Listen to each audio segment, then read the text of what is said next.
Alright mga boss, so day 2 ng ating camp ride dito sa Infanta, Quezon.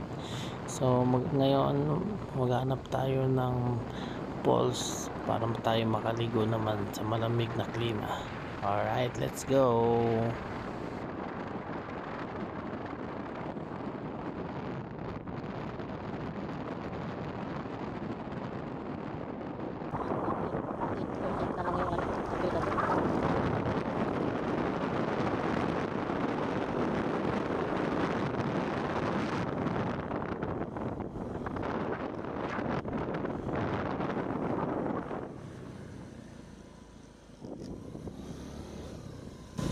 Yung ginagawa natin ng ano, kakawayan.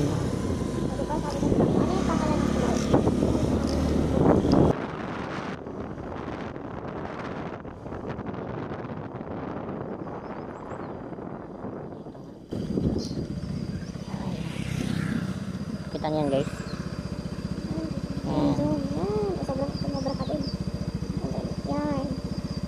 Sea of clouds, sangas. Ka, kumana tayo. Woo! Meron daw dyan sa baba. Yan eh. Yan yung falls mismo. Dito sa baba kasi meron din dito. Ito, pinlock. Pino. Falls be with you. Ang galing!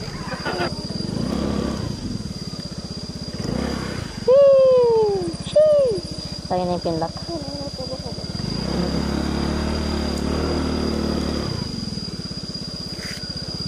50 pesos daw ang entrance dyan. Diyan. Dito meron din dyan.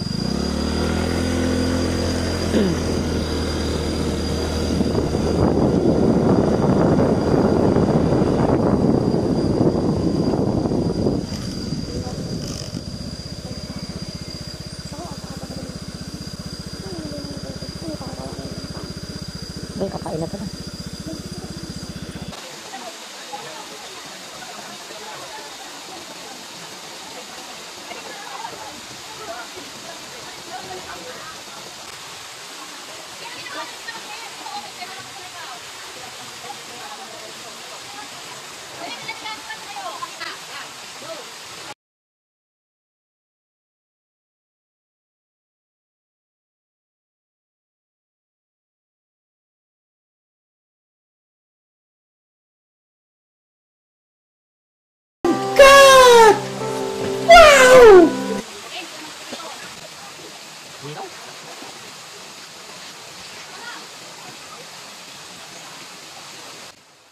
Hello guys, so nakahanap kami ng spot dito sa Lola 7. So ang entrance dito is 30 pesos lang for day tour. Sa overnight is 60 pesos naman. Then meron din silang mga cottages worth of 300 to 700 pesos. Ang galing!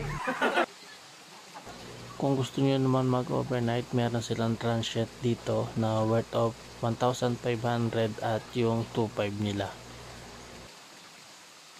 Marami silang mga cottages na pwedeng i-offer sa inyo.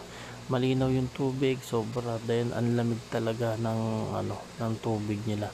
Ayan, mo ligo-ligo lang, ganon lang dito. So pwede rin may mga bilihan din sila, may mga tindahan, may mga paluto din. So kayo na lang bahala mag-enjoy.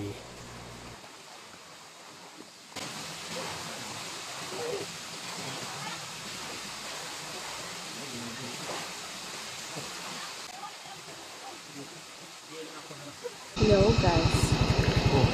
Nakaano siya? Naka-gown.